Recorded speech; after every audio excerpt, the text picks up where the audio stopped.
Bonsoir, mesdames et messieurs, et bienvenue à cette édition spéciale de Perspective consacrée presque uniquement aux activités importantes du Congrès eucharistique. Hier, à travers les rues de Dublin, a eu lieu une grande procession eucharistique. La soirée a commencé par un temps de prière, d'adoration eucharistique, et par la suite, près de 12 500 personnes ont participé à la procession. C'était le légat du pape, le cardinal Marc Ouellet, qui a présidé à cette procession. Des membres de plusieurs diocèses, paroisses et congrégations religieuses ont marché les 2,5 km de cette procession, portant des bannières et d'autres symboles pour témoigner à la foi chrétienne. Plusieurs Canadiens y étaient présents, portant le drapeau du Canada et participant pleinement à cet événement. Et aujourd'hui était la 5e journée du Congrès eucharistique à Dublin, journée consacrée à la réconciliation. Les activités d'aujourd'hui ont commencé par une liturgie de réconciliation, donnant l'occasion aux pèlerins de rappeler l'importance de la réconciliation pour la communion. Certains textes de la célébration ont évoqué les cas d'abus sexuels en Irlande, reflétant la volonté de l'Église en Irlande de demander pardon pour les abus causés par certains représentants de l'Église. C'était le cardinal Peter Turkson, président du Conseil pontifical Justice et Paix, qui a présidé à la liturgie de réconciliation. Son homélie a porté sur le pardon comme voie qui mène vers la libération et la paix. En citant saint Paul, le cardinal Turkson a assuré les fidèles rassemblés pour cette liturgie que le Dieu miséricordieux est toujours proche et que c'est par la qualité de leur vie que les chrétiens témoignent à la bonté de Dieu. Afin de montrer plus concrètement la dynamique de la réconciliation, une tissu dont les différentes parties provenaient de 26 diocèses en Irlande a été apporté à l'autel pendant la liturgie, dont voici un extrait.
C'est par une conférence teintée de franchise et de réalisme que le cardinal Laurent Mocengwo-Passigna a commencé la période de catéchèse et de témoignage.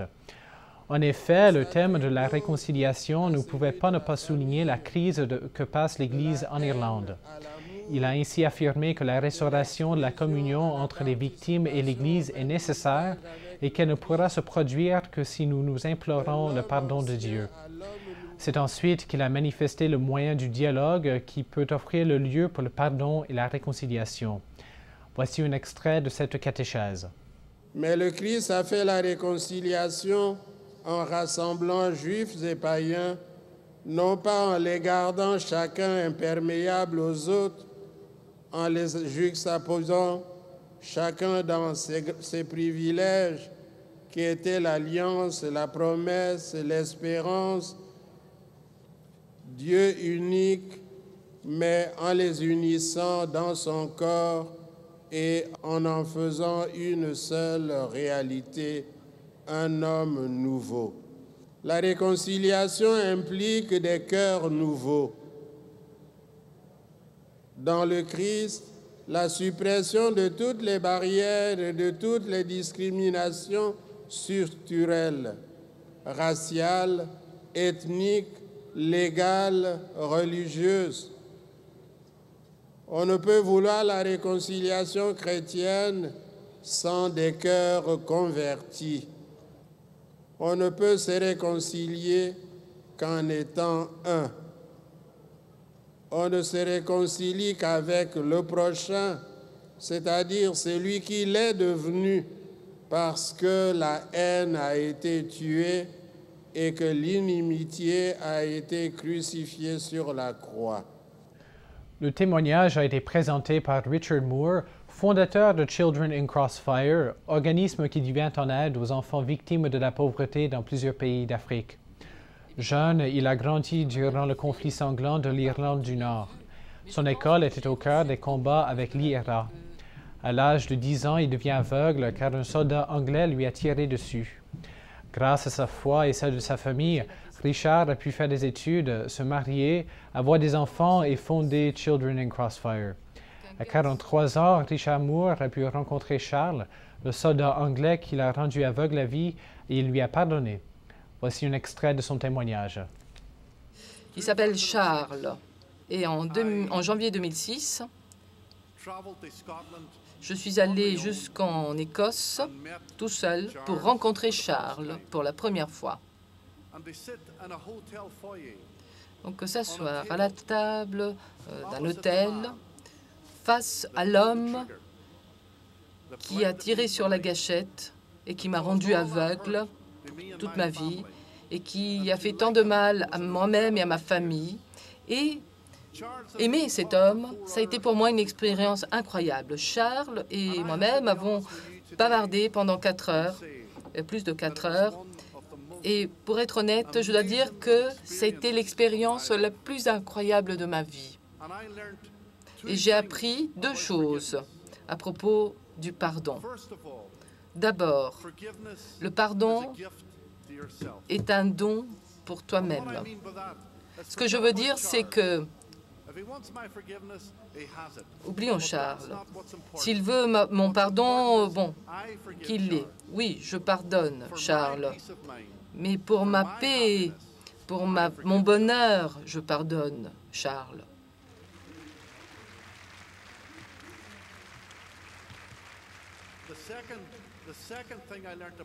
La deuxième chose que j'ai appris à propos du pardon, c'est qu'on ne peut pas changer le passé, mais que le pardon peut changer l'avenir. Et le fait que j'ai pardonné Charles, évidemment, ne m'a pas rendu la vue, mais ce que cela a fait, c'est que ça a changé mon avenir. C'est par une célébration en plusieurs langues que s'est déroulée la messe d'aujourd'hui.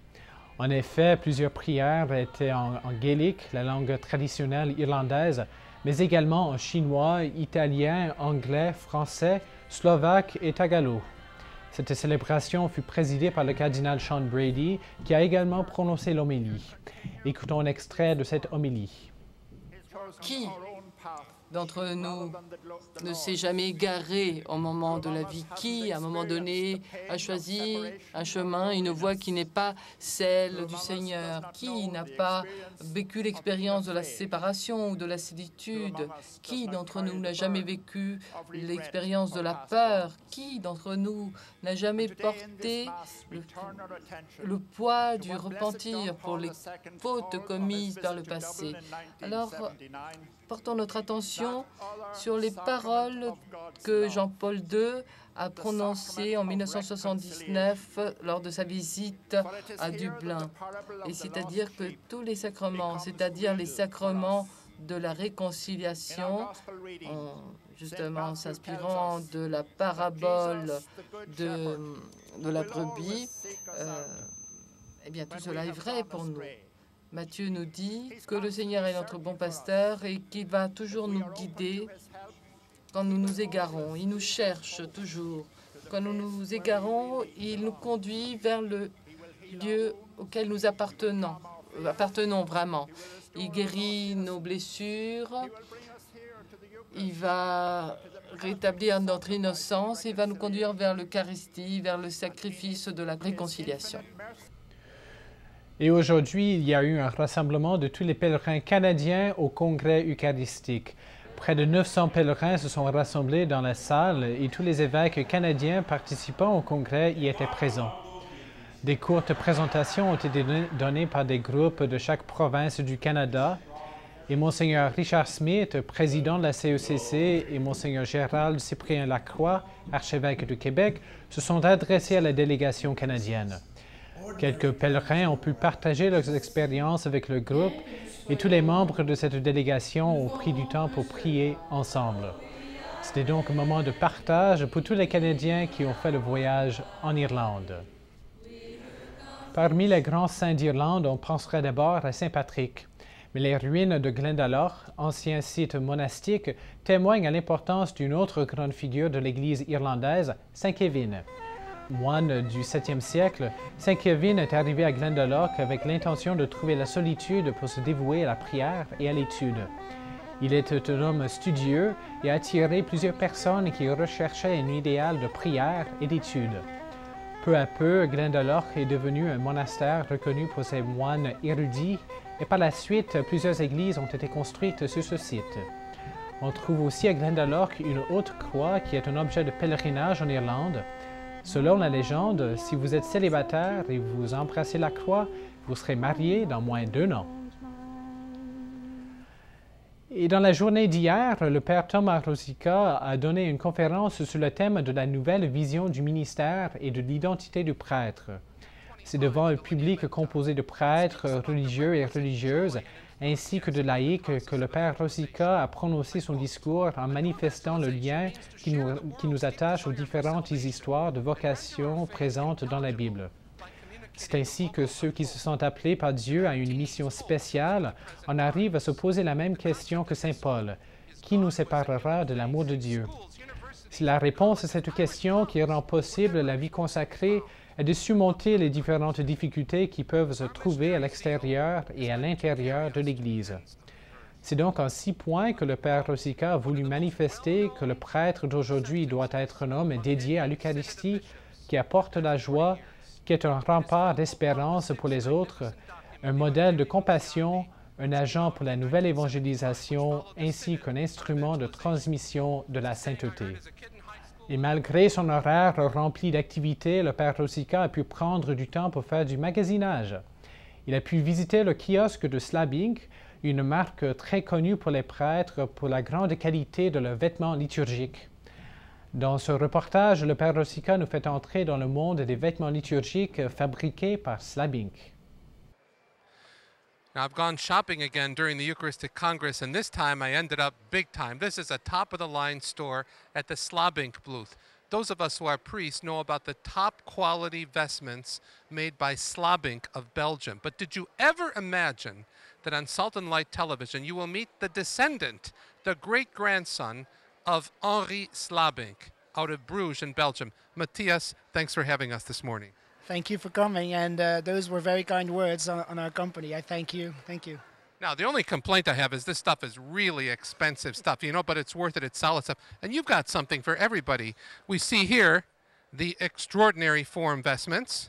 These are pretty cool, very expensive. And you know what these talk about? They talk about the tradition of the church, the beautiful, rich tradition of liturgy. Some of us have purchased these vestments here. Now, come and take a look. Matthias, come here. How are these vestments made? Well, they're made in our workshop in Bruges, Belgium. And so this is a hand-embroidered chasuble with a pelican.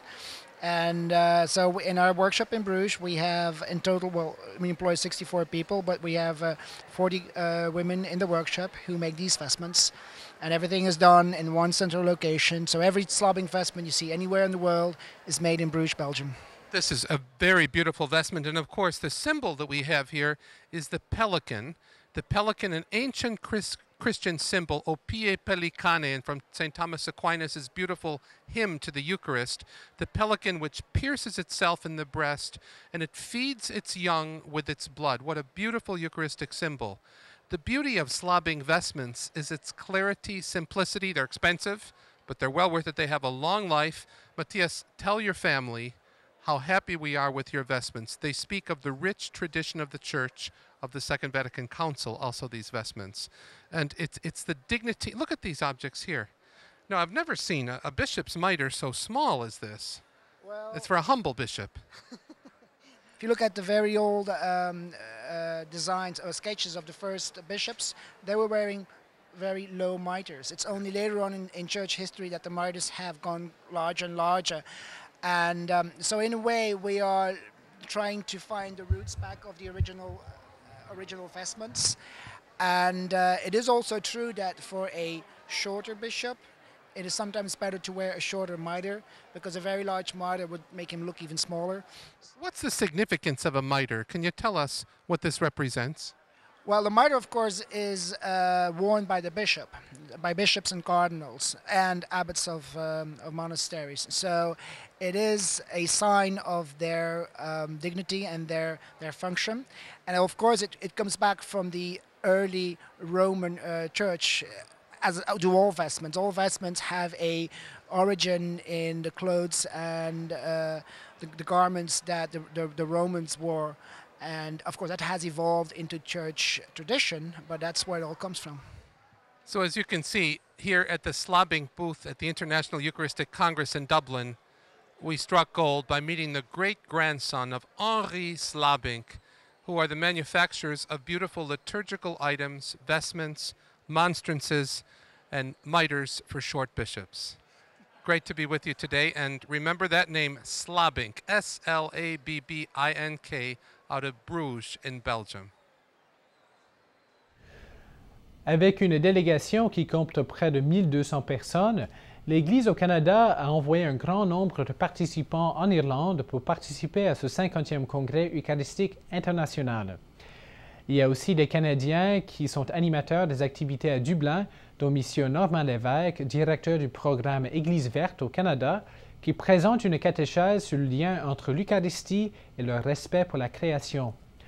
Notre équipe en Irlande a pu interviewer M. Lévesque, qui parle de l'Église verte et l'importance de ce message pour un congrès eucharistique.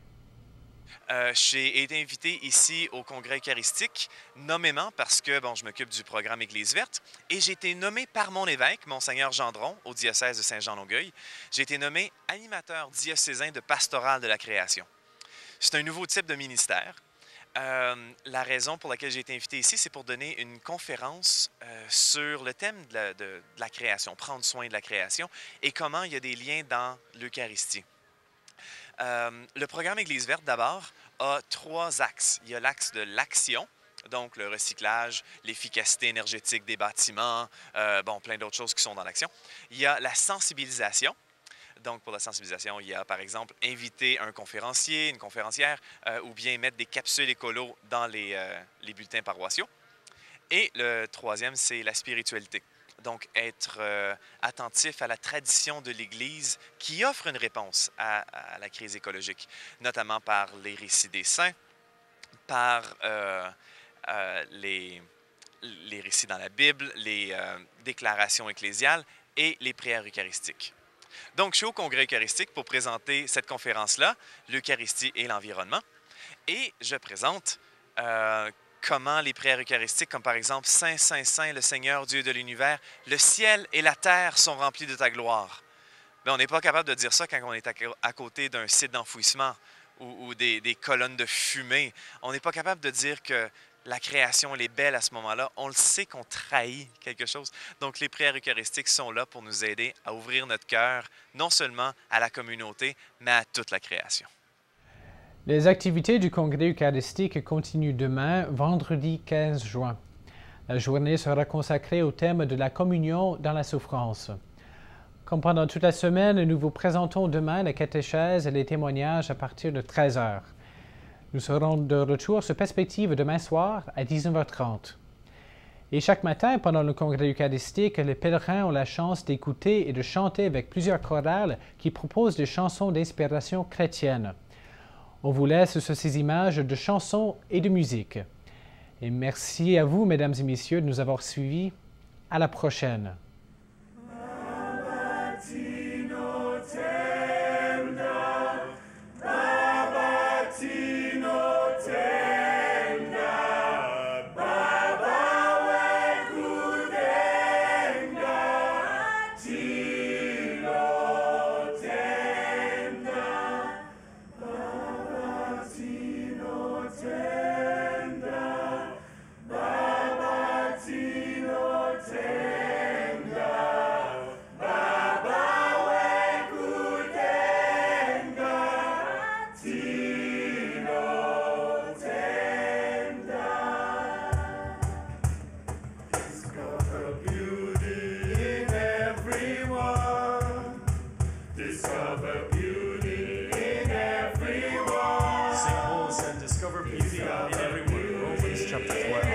verse 17. Join with us, the Discovery Gospel Choir, in discovering the beauty in everyone.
Discover beauty in everyone.